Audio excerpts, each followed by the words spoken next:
So I just want to make a follow-up video after the last video when I started to mention this topic at the end of it regarding God's sovereignty. Basically, what's involved here is what is man's responsibility in a hard view of God's sovereignty. And so let me say the proper construct involved first before I get into details and make it more complicated than that. Okay? So as Calvinists, and as a Calvinist, I and we believe God is sovereign and controls everything. But that does not negate or erase the responsibility of man. Man is still accountable to him, or there would be no way to define anything as sin.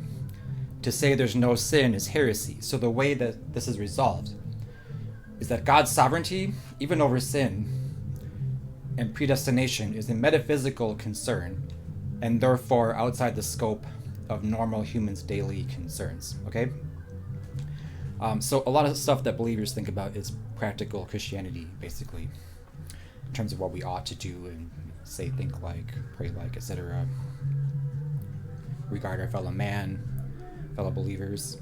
Sorry about the background noise. My neighbors are a little bit loud right now. I've noticed in recent times a heretical belief going around, which is like this. They think that since God is in control, man does not have to take responsibility for anything. People seem to have no worries that they could be negligent in any way. This manifests itself in society in many ways, most markedly by people on the sidewalks and public places coughing around others without covering their mouth, highly negligently to other people around them. Another example is people being rude and then blaming the victim of the rudeness, the offending party, blaming the other person for not saying something when it originated with them being rude, evil in the first place, like, walking over to you and standing too close to you for no explanation, just standing there on their smartphone, looking down and not looking at you. It's that kind of behavior, in cities that people do, which is extremely rude. And then when the victim fails to say something, the offending party gets mad at them later or is blameful that they didn't say something, and they believe everything in life is a causal series of events where they have to take no responsibility until someone literally stops them from doing something. Okay? They have no grounds for upstanding behavior. That's very concerning. So I made an effort to try to remind people that though God may be sovereign, that though God be sovereign, not even that he may be, he is, that does not negate responsibility of man. This is actually a topic covered in a different way before by Chris of Chris of 5 Point Baptist channel, okay, in his video entitled, Does Responsibility Presuppose Freedom? And no, it does not, as supported by Chris and the verses that he cites in the video. Freedom from God is not a necessity philosophically for there to be personal responsibility, okay? His video is actually from 15 years ago. Okay, that's an old video at this point. Again, Does Responsibility Presuppose Freedom is the title. 5 Point Baptist channel. Run all those words together, 5 Point Baptist. I try to find... so here are some verses which say God's sovereignty, basically.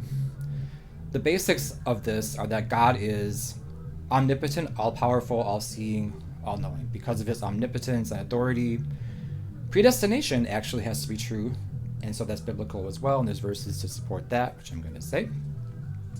So on God's sovereignty here, Isaiah 45:7, I am the Lord, and there's no one else. The one forming light and creating darkness, causing well-being and creating disaster. I'm the Lord who does all these things.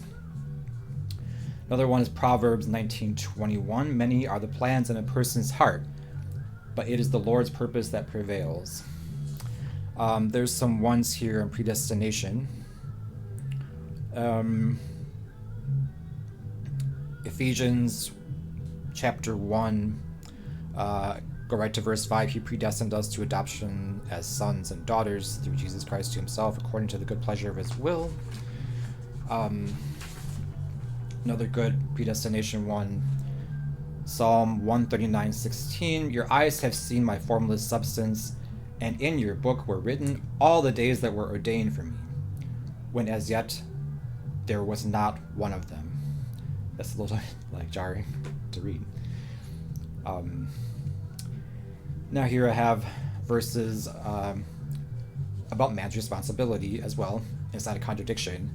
It's that the concerns about God's power, sovereignty, predestination are metaphysical ultimately. As to how far like he is in control of everything is to the molecular or like particle, subatomic particle level. You know, we know that God holds everything together in the universe, matter, time, and space, even at the subatomic particle level. That's, anyway, that's a different topic, but somewhat. Verses here about man's responsibility, Romans 6:1. What shall we say then?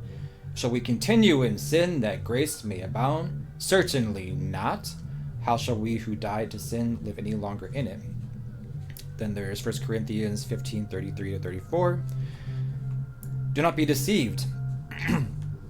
Bad company corrupts good morals. Sober up morally and stop sinning. For some have no knowledge of God. I say this to your shame. End quote. So, in the video title that I've given here, and those two components in said title, sovereignty and responsibility, it's saying the essence of a doctrine of there being two actual wills in God. They're typically referred to as his prescriptive, which is his moral will, and then his, on the other hand, his sovereign will. That is that which he wants. Okay, sorry. The first one, prescriptive, is that which he wants for us to be like, expressed in his commands, and the second is that which he has sovereignly decreed, and therefore making all things transpire from them. Let me take a break and drink some water here.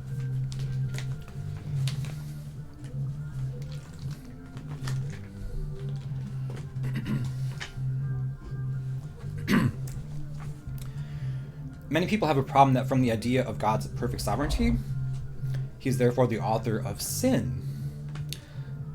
Though God is the author of all things that come to pass, and that's a metaphysical concern, like I said, he's not approving of evil. Predestination and God's control over everything is a metaphysical concern that does not functionally negate the practical concerns of Christianity, basic doctrines like sin and atonement. It doesn't negate or erase man's responsibility to where we have no concern or accountability over sin. Man is still accountable to God. To say sin does not exist is actually heresy. Now, this just occurred to me as I was talking. Where do we get the idea of God's sovereignty from in the first place? The Bible. Where do we get the idea of man's responsibility from as well? God's commands in the Bible. Both are from that. If you say you're adhering to God's sovereignty is from the Bible, why do you reject the parts of the Bible that have God's commands about what man ought to act like? God's character doesn't change, and that's reflected in his commands, basically. To say sin does not exist is actually heresy.